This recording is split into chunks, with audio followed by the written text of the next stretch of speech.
You've been watching The Magic Source. I'm Dev, and we'll see you next time when we do an extensive history lesson on the lore of homelands. Please don't make me do that. And that is why Shuffletech's promise of max protection is really a promise of lax protection. Join us next week when we do deck boxes number 17,000 and we talk about dice again if we have time. Everybody likes dice. No. Oh my God. That was horrible. It's clear we come from different ages. Realization come in stages, leave them spellbound like mages. I run through enemies like medieval knights with maces, many spaces above you like outer spaces.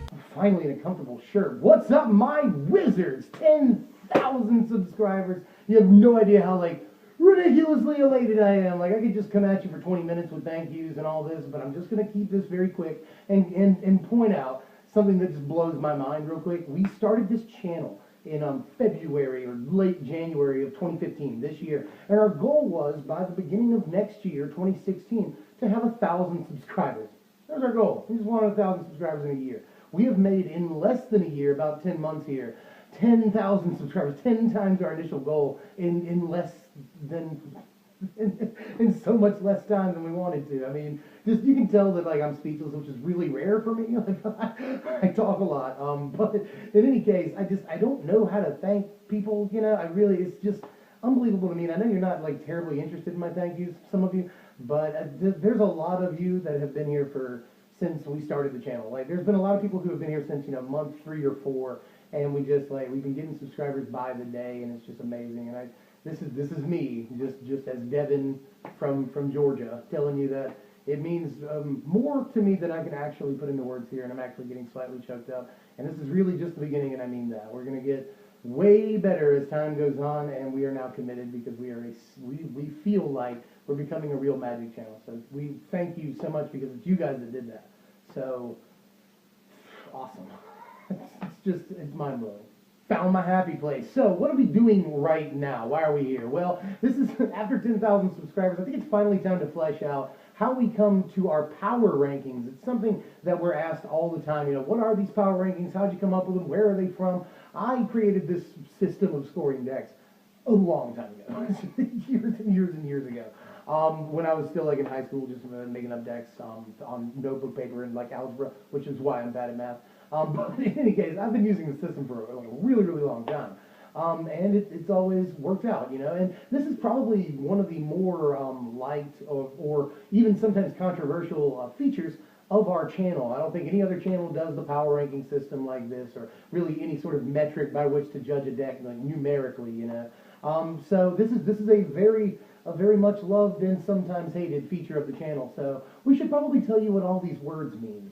I'm just going to go on down the list and start with the very first thing that makes sense. Power is probably one of the more vague terms on this entire list. For the record, power is sort of the aggregate of all the individual power levels of the cards in the deck. If you're playing a bunch of chased rares and mythics, then very likely it's going to be a high power score. If you're playing, a $20, $30 budget deck, it's very likely the power score is going to be low. But that doesn't mean that power makes the difference between a bad and a good deck, Good decks that have higher power rankings in this format are Abzan, Esper, Bring to Light. They play all the best cards. But in last format, something like Mono Red, which won 2 Pro Tours, didn't have an incredibly high power score, but was just so good in so many different categories, had good resiliency, versatility, speed especially, that it can make up for a low power score. That deck was probably a 6 or 7 in power, but was just so ridiculously good that it won 2 Pro Tours. So don't be fooled by a low power score, and conversely, don't be fooled by an incredibly high power score.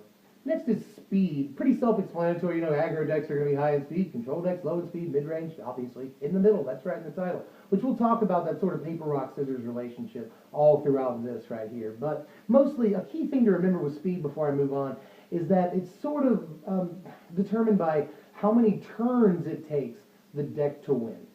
What of synergy? This can sometimes be an intangible term, especially for newer players. Basically, decks in which all the moving parts are sort of working together towards a common goal, which is a lot of Magic decks, don't get me wrong, but sort of, one card feeds off of another, and that, the next card feeds off of the interaction there.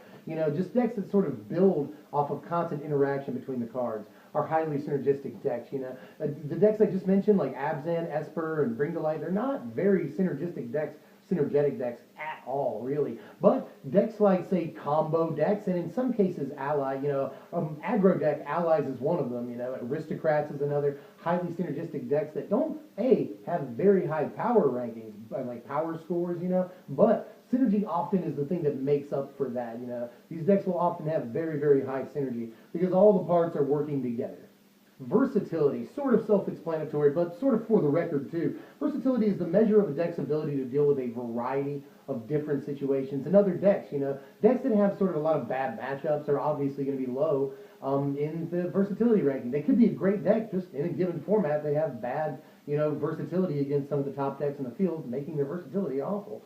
So, control decks are usually very versatile because of sort of their reactive nature, and combo decks are usually not very versatile because they focus single-mindedly on one thing. So, and mid-range decks, again, sort of in the middle. But they're also reactive in some ways, too. But mostly your control decks are going to be the most versatile decks in the format.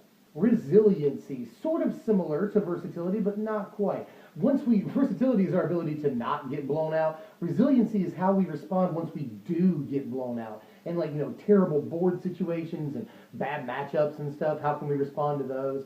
And, usually this will make or break this score. An aggro deck, a lot of aggro decks will play things that recur, things that sometimes draw cards, things that will allow us to survive removal and sometimes even mass removal. This will all increase an aggro deck's resiliency rating. Resiliency is very, very important for those decks. And control decks, again, tend to be very resilient because they'll run a lot of board sweepers, removal, things that draw cards, and things that gain them life. So control decks are notorious for being very resilient. And after the 4th or 5th turn, they stabilize. That is the key to resiliency, is being able to stabilize.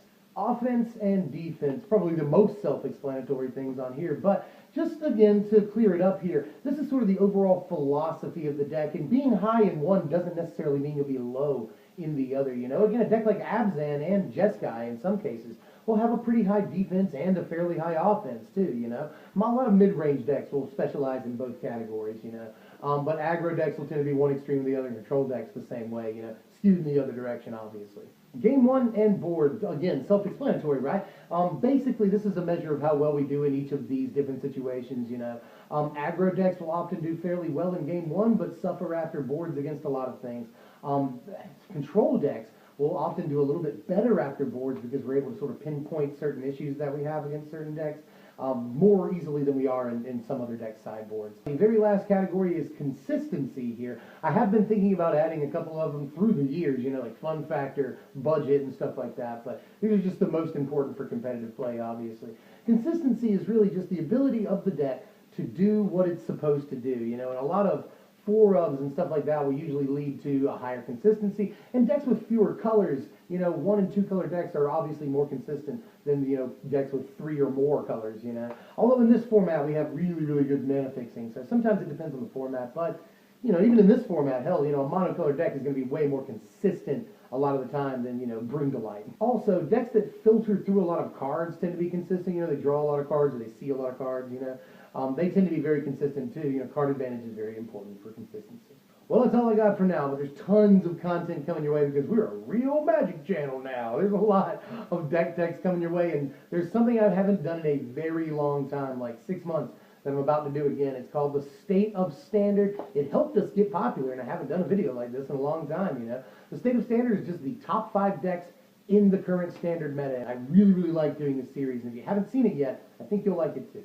Well, I'm Dev from SBMTG, Strictly Better MTG. I guess subscribe if you haven't yet. I can't imagine that you haven't. We got a lot of subscribers right now. But, we're trying to get up to Professor Lee levels of subscribers. Congratulations, by the way, to Professor. He's the first Magic YouTuber with 100,000 subscribers. And by the way, don't take the intro of the video as sort of beef, Magic channel beef. It's not like that. I love Wedge. I love the Professor, I'm very happy for both of them. They have very, very, very good content. If you don't know what I'm talking about, somehow, the Mana Source and Tolarian Community College, go check them out. They're just the premier Magic channels on the tube.